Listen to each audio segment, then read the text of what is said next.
ఇప్పుడు మీరు Windows laptop ఉపయోగించినట్లయితే మనకు అందులో ఏవైనా రాసుకోవడానికి నోట్ ప్యాడ్ అనేటువంటి అప్లికేషన్ అనేది మనకు ఉంటుంది కదా.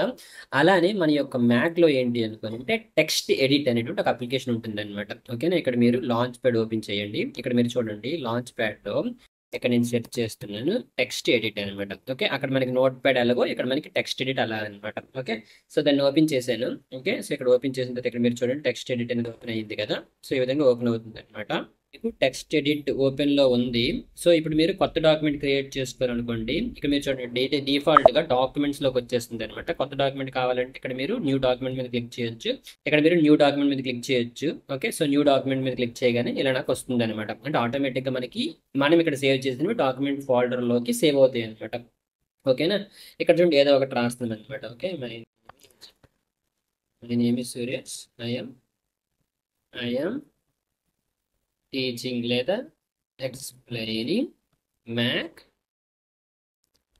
ఫంక్షనాలిటీస్ ఇలా అంటున్నాను అనమాట. ఓకేనా, సో ఇది అయిపోయిన తర్వాత ఇప్పుడు మీరు సేవ్ చేయాలనుకోండి ఫైల్ మీదకి వెళ్తారు. ఇక్కడ మీకు సేవ్ ఉంటుంది కదా, అది చేస్తారు. లేదనుకోనంటే కమాండ్ ఎస్ కొడతారు అనమాట. మీకు ఇంతకు ముందే చెప్పాను కదా, మనకి విండోస్లో అయితే కంట్రోల్ ఎస్, ఇక్కడ వచ్చేసి కమాండ్ ఎస్ అనమాట. సో ఇక్కడ మీరు సింపుల్గా శాంపుల్ నోట్స్ అని చెప్పేసి వేసాను కదా. ఇక్కడ మీరు ఎక్కడ సేవ్ చేసుకోవాలనుకుంటున్నారో అది మీరు సెలెక్ట్ చేస్తారనమాట. అండ్ మీరు ట్యాగ్స్ కూడా ఏమైనా ఇచ్చుకోవచ్చు అనమాట. ఇంతకుముందు ట్యాగ్స్ గురించి మనం డిస్కస్ చేసుకున్నాం కదా.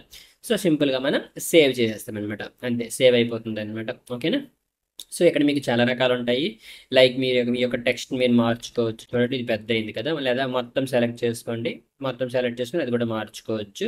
అలానే ఇక్కడ మీరు ఈ యొక్క టెక్స్ట్ కూడా మార్చుకోవచ్చు అనమాట. ఓకే, సో చూడండి ఈ విధంగా లైట్లోకి మార్చుకోవచ్చు. అండ్ అదేవిధంగా ఫాంట్స్ కూడా మీరు మార్చుకోవచ్చు అనమాట.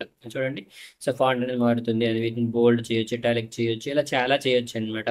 మనకి అక్కడ నోట్ ప్యాడ్లో ఇవన్నీ ఆప్షన్స్ ఉండవు. కాకపోతే ఇక్కడ మనకి టెక్స్ట్ ఎడిట్లో ఈ యొక్క ఆప్షన్స్ అన్నీ ఉంటాయి అనమాట. ఓకేనా, సో మీరు అక్కడ నోట్ ప్యాడ్ యూస్ చేస్తారు, ఇక్కడ టెక్స్ట్ ఎడిట్ అనేది ఉపయోగిస్తారు అనమాట. ఓకే, సో క్లోజ్ చేసేసాను.